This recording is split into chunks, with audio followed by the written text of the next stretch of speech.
We live in a culture that teaches men to be cowards. We live in a culture where men are encouraged and considered strong by the world when they go hang out at the bar with friends instead of coming home to a family. We live in a culture where men are considered strong when they date the same girl for years and years and years on end without ever having the boldness to put a ring on her finger. We live in a culture where the men act like boys because the boys were never taught to be men. And being a boy, it's not boldness, it's not cool, that's cowardice. You see, because we love the world, we are afraid of disappointing it. And so we will conform to the mold that culture has brought forth for us. But if we simply love Messiah instead, if you simply loved Yeshua instead of the world, well, putting the world aside, you won't be intimidated by it. The world will have no hold on you, and you will not conform to its mold. You see, brother and sister, the world wants us men to remain as children. Because a child doesn't need responsibility. A child doesn't have authority. A child cannot fulfill that which the calling that was given to a man. And God has given us callings as men. As a boy, there's a time to be a boy, there's a time to be a child, and that's great, there's a season for that. But there comes a time in life when we need to grow up and become a man, so we can fulfill the callings that God has placed on our lives as men. Looking after family, being prepared for the future, having responsibility, leadership, taking up authority, and not messing with women. In 1 Corinthians 13 verse 11, we read the following: "When I was a child, I spoke as a child, I thought as a child, and I reasoned as a child. But when I became a man, I did away with childish matters." Let's rewind a bit. You see, when you were a child and when I was a child, there were many things that we did as children, and as a child, those things are okay. For example, as a child, we don't really think about the future. We think about today, the now, what's happening. I'm hungry right now. We think about our immediate needs. We think about these things. A child doesn't plan for the future. Yet God calls a man to plan. What are you going to do when you get married one day? Are you going to be able to care for her? Are you going to be able to buy a house one day? Are you going to be able to have a job that is stable? Are you going to have things that allow you to plan a future that will be prosperous for you and your family? Or will you be someone who is lazy and outside of the calling of God? You see, brothers and sisters, we can talk all day about what the world deems successful, and in many cases, we can say, oh, the successful means having a house, or successful means having this or having that. That's not what I'm really doing here today. Success is what God has called you to do in the season you're in today. And if God has called you today to travel the world and spread the gospel and not own a house, praise God. But don't miss the calling that God has placed in your life. Don't be distracted by video games. Don't be distracted by things that God has not called you to. Don't be distracted by things that the enemy puts on your path, because then you won't look to the future and plan for it. And see, if that future is one of traveling the world, spreading the gospel like the disciples, going from place to place and maybe not even having a place to rest your head, praise God, let it be so.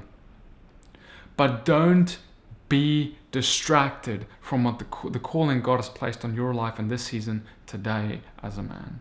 And you see, a child's life, if you think about it, really revolves around his or her friends. When we are children, we play together with our friends and they make up a big part of our life. But when we grow up to become a man, while friends are still important and it's, of course, we should have friends, Friends isn't going to have the same priority that they had in our life when we were little kids. Now suddenly there's going to be a shift. Now suddenly we're not going to hang out as much with our friends anymore. We're going to start looking towards a family, if God has called us to one. Getting a wife, marriage, children, all these things that revolve around that. That means that going to a bar every day, every other day, it's gonna stop happening. It has to stop happening, because if you're still going to a bar every other night while your family's at home and you're not spending time with your kids or your wife, you're still a child. You need to grow up. You need to see that God has placed something in someone in your life, a family, a gift of God in your life that you need to focus on and you need to give your time to, so that they may prosper and be fruitful. God forbid you have kids and they never see what it's supposed to be a man. Because see, if you're on the bar all day long, you never come and never spend real time with your kids, they're going to think that's what a man is supposed to be when they look to you, even though you're still a child. And that's the problem. It's an endless cycle, and the kids grow up and they never grow to be men either, because their father was never a man. He was a coward who was afraid of going home, a lazy man, too lazy, too afraid, too cowardly to look after the calling and look after the family that God has given him, which is a gift. Trampling that gift underfoot, throwing it aside, and not focusing on what God has given him. Furthermore, a child has no real responsibility. A child becomes hungry and his parents feed him. A child wants to do this, his parents provide. There is no real responsibility that a child has, especially before school, compared to an adult. You see, a man actually welcomes and seeks for responsibility. He seeks to be able to be independent, to be able to care for himself, to provide for his household, and to make sure there's food on the table. A responsibility to grow and make sure, educate his children in the way they ought to go according to the scriptures, to walk as Yeshua walked. A responsibility to ensure that all these things are in line with what God has called for his family, to ensure that his family is on the right track, his family is in the right place, his family is on the calling that God has placed on this family. A responsibility to lead that family, provide wisdom and guidance. A responsibility to be sober-minded. A responsibility to be kind, to show the fruits of the Spirit to his family as an example of how the family ought to live and walk. A responsibility, above all, to deepen his personal relationship with God, so that if you're married, you may remain in that relationship with God, that deep relationship, that maturity. Or if you're not married, to have a deep relationship with God anyway, and to deepen it for your future, whether that future includes a wife and family or not. It is a deep responsibility of all men to ensure that they are close to the Father, so they may hear his voice, so they may lead effectively and in the will of God. There is no way, brothers and sisters, that you can lead anyone, a family, a congregation, a fellowship, a Bible study, or anything big or small, with wisdom, if God hasn't come to speak into your heart because you have been seeking him, because you've been on your knees. And you see, this is what we want. The next thing we're going to get to is authority. A child has no real authority, but a man does. But see, this is the one we love. Men, we love authority. We love to be able to lead. We love to be in a place of power. Men love that. But see, the kind of authority that God speaks about is not necessarily one of leadership or up there or hierarchy. The real authority comes from serving. Real leadership is done from a position of being on one's knees. You see, when you're on your knees, you are humble enough to be exalted. Because God says in his word that if you are exalting yourself, he will humble you. But if you humble yourself, in other words, if you live on your knees, he will exalt you. In other words, he will use you to lead. He will give you authority. And see, brothers, I want to submit to you that a good woman of valor, a good wife, is going to want a husband to lead her who is one who is humble and who is on his knees, who is seeking for God to humble him more every day. She's not in the mood. She never wants to follow a man who exalts himself. A man who says, yes, you need to submit to me, woman. Or a man that says, I am the leader, you need to follow me. No, she desires to follow a man who does not expound on his leadership role and force her to follow him in that way, but one that she wants to follow because he humbles himself to a place where he can be followed. You see, no one wants to follow someone who has put themselves up there.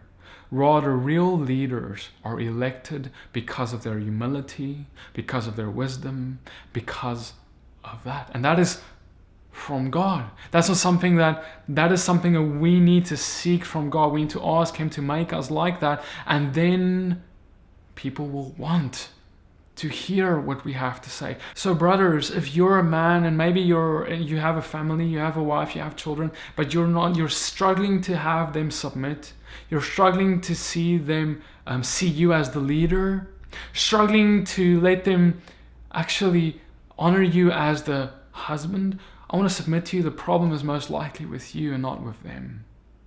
If you provided them a leader worth respecting, a leader that is humble, a leader that is not exalting himself, but that humbles himself so God may exalt him, then they would want and they would love to follow. They would love to look up to your leadership. So as men, we need to lead our households. It's a commandment. But we need to first off make sure that we are leaders who are like that of Messiah, of Yeshua. He was a leader who was humble. He was not a leader who exalted himself, even though he was God. He was to the level of God. He had all the right in the world to exalt and to say who he was and to do and all that, so that people. But no, what he did was, yes, he may have identified who he was, but he didn't do it in order to be worshipped or in order to be exalted, in order to receive some kind of authority, in order to get some kind of leadership role. No, that came by nature because God was the one who said, this is my beloved son and who I am in well pleased. And then in that way, God was exalting our Messiah. But see, it starts with Yeshua. It started with Jesus humbling himself, coming into the flesh, God who came in the flesh, which was a humbling thing. A mere human creature he came in. He humbled himself. And then he humbled himself more, even amongst men. And that's where he was in a place worthy of being exalted. Humble yourself the way that Yeshua did, and people will, in due time, and as God wills and as God desires, they will give you respect where you need it. But we should not go and seek these things. These things should not be the goal. These things should be the byfruit, the cherry on the cake, simply because we want to follow God. If we follow God for an authority, if we follow God for a leadership role, if we follow God for these things, our hearts are wicked and deceptive, and you won't even see it. You need to follow God because he's God. You need to look after him because he is your Father. And then everything else will come by nature. The calling, and everything that you need, whether that's authority, whether that's whatever, to fulfill the calling, he will give to you. But it starts with you humbling yourself. Humble. Get on your knees. Lead from your knees. And God will exalt you in the open.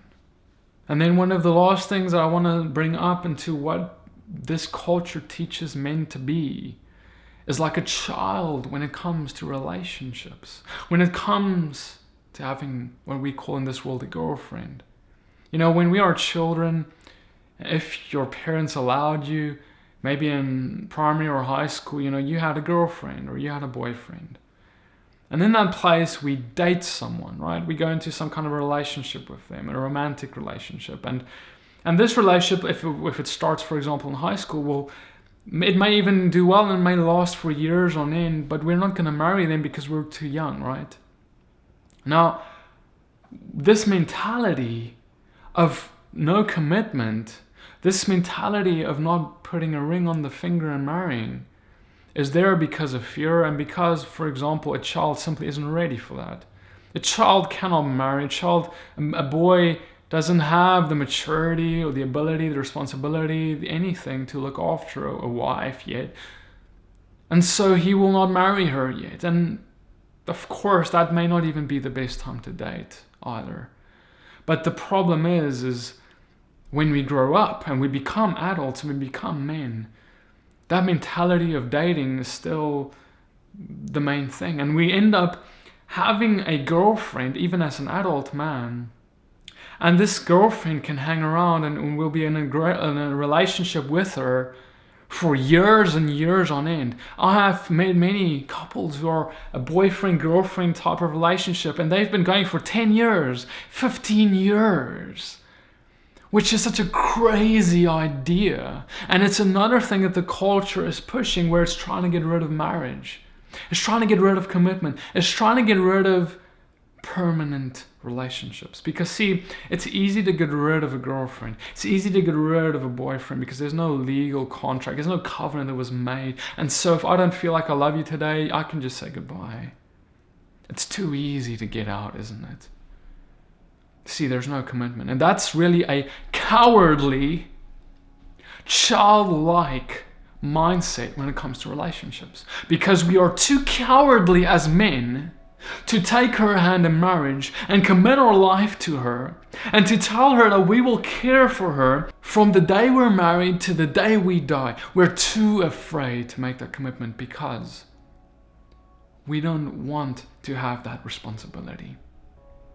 And see, remember in the beginning I said a child has no responsibility. A child actually tries to avoid responsibility while a man seeks it. A man desires it. You see, brothers and sisters, when I met Christina, my wife, when I realized I love her and I realized that she is the one, I wanted to put a ring on her finger as soon as I could. And I actually did about a week after meeting her in person. And some people would say, well, Petey, that's crazy. How could you know? And whatever else. Well, I had God. I asked God and He led me and He gave me peace and He gave her peace at the same time.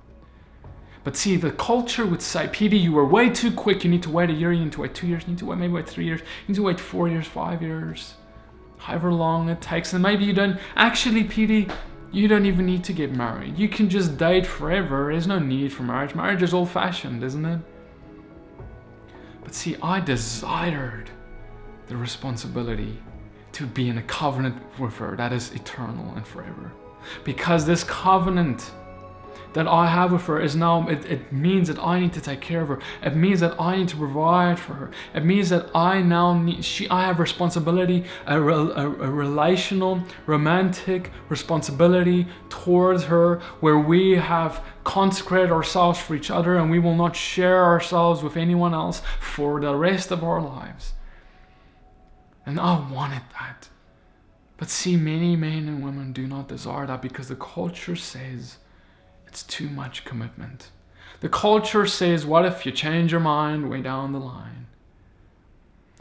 And yes, if I did not have God, that would be something to worry about. But I do have Him. And I do know that He put us together. And I do know that we are gonna love each other because of Him. And I will love her regardless of how I feel today or tomorrow. I will make a decision every day to love her, and she will do the same. Because love is a choice. It's not about just a feeling. You see, brothers and sisters, don't be a coward anymore. Don't be this man who dates a girlfriend for years. And you know what happens so often is what I found is you have these men dating a girl for years and years and years on end. And if you actually took the women aside and you spoke to the lady, she would tell you that, oh, I wish he would marry me. Oh, I wish he would take my hand in marriage. Maybe he'll come around this year, maybe next year, but I'm going to stick around and she's going to wait for him. Well, he's not even thinking about that. when she's just got this hope within her that he will one day marry her. You see, brothers and sisters, God calls a man to stop being a coward and to take her hand in marriage and marry her. And you know what then, what we want to do is if we don't take her hand in marriage and we're just going on this dating thing for years and years and years, we want this woman to submit to us. We want this woman to treat us like her husband. We want this woman to sleep with us. We want this woman to do things with us that is between a man and a woman who is married. You see, in Ephesians we read about the roles of husband and wife. But often when we are not husband and wife yet, we're in this relationship thing and goes on forever. We want to be treated like a husband and a wife, but you have no right to be treated as a husband, dear men, if you have not had the guts to put a ring on her finger. And women, the same for you. If you are avoiding marriage with your man, if you are the one pushing him away and you just want to be a girlfriend, don't expect him to treat you like a wife. There is no middle ground in the scriptures. There is simply friendship and then marriage. There is no such thing as this years and years on end of dating and girlfriend, boyfriend. That is not in there. It's unbiblical. And it takes away from what God has designed marriage to be. God has designed marriage to be romantic relationships, this covenant that we enter, and we need to enter it sooner rather than later. As soon as God gives us the revelation, this is our wife, this is our husband. Ephesians 5 verse 22, wives, subject yourself to your own husbands as to the master, because the husband is head of the wife, as also the Messiah is head of the assembly, and he is Savior of the body. But as the assembly is subject to Messiah, so also let the wives be to their own husbands in every respect. Husbands, love your wives, as Messiah also did love the assembly and gave himself for it. And so I want to leave you with this, a word for both men and women. Women, ladies, listen. If you're dating a man who is like the man we have described, a man who follows the culture of this world, a man who simply hangs out with his friends in the bar every other night and who doesn't look at you, who doesn't look at preparing his future for you, who doesn't look at preparing his life for you, who doesn't look at getting you into a covenant with him. Don't hang around. Don't stick around and wait for a man like that. You need to make sure that your relationship with God is solid. You need to ensure that you are facing the Father. You are seeking his presence. You are letting him fill you with his glory. And then from that perspective, God will bring you a man who is equally yoked to you. Don't stick around for someone who's not. It's not worth it. It's not worth the pain. It's not worth the hardship. It's not worth squandering your calling, because the man you marry will have a massive impact. It's the biggest impact on your calling that you will ever see is the man you marry. It's an important decision. So look at who you hang around with. If there's a man taking years and years and years and just dating you, stop waiting. Move on and let the Father bring you the man he has called for you, because it's obviously not this one. And then men, if you are one of the men that I have talked about in this teaching, who simply, or if you feel like you've been cowardly, if you feel like you've not been bold, you've not taken responsibility, you've not taken up authority, you've not walked in the calling that God has placed you in your life, you have been focused on other things. Man up. Let's take up arms and become the man that God has made you to be. It's no longer necessary to remain a child. There's been a time for being a child, but there's now a time to grow up. There's a time to not be a man. There's now a time to take responsibility upon your life, whatever that responsibility is, and whatever God brings. But be a man, and if God has called you to marry a woman, do it. Put the ring on her finger. Take her hand in marriage. Make the covenant. Because that is what we are called then to do. There is no use in having a girlfriend on the side, yet lacking commitment. That is one of the most cowardly things a man can walk in. Brothers and sisters, I just want to see, and God just wants to see men and women of God who are focused on Him, focused on the design that He has given us, so that we may lift up His kingdom, build His kingdom. May God bless you and keep you. I hope this teaching has blessed you. And I'll see you guys next video. Shalom.